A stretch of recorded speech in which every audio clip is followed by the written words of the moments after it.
Welcome to your first steps in archery. In this video, we'll go through the essential equipment, proper stance, aiming techniques, and safety tips for getting started with archery. First, let's look at the gear you need. A basic recurve bow is ideal for beginners because it's simpler and more forgiving. You'll also need arrows, an arm guard to protect your forearm, and a finger tab to make drawing the bowstring easier. Begin by standing shoulder width apart with your feet perpendicular to the target.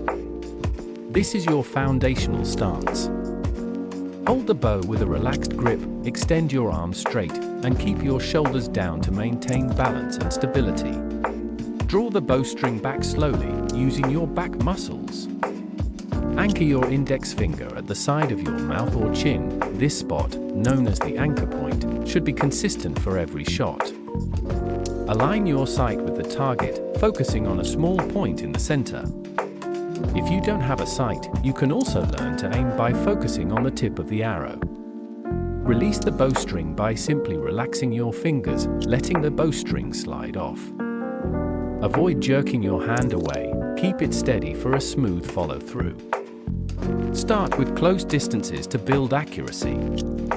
Shoot groups of 3 arrows and focus on consistent stance, draw, and release. Practice makes perfect. Safety is key in archery. Always wear an arm guard, use a finger tab, and wait until the range is clear before shooting. Thanks for watching. Remember, consistent practice is the key to improving. Hit that subscribe button for more beginner-friendly sports content.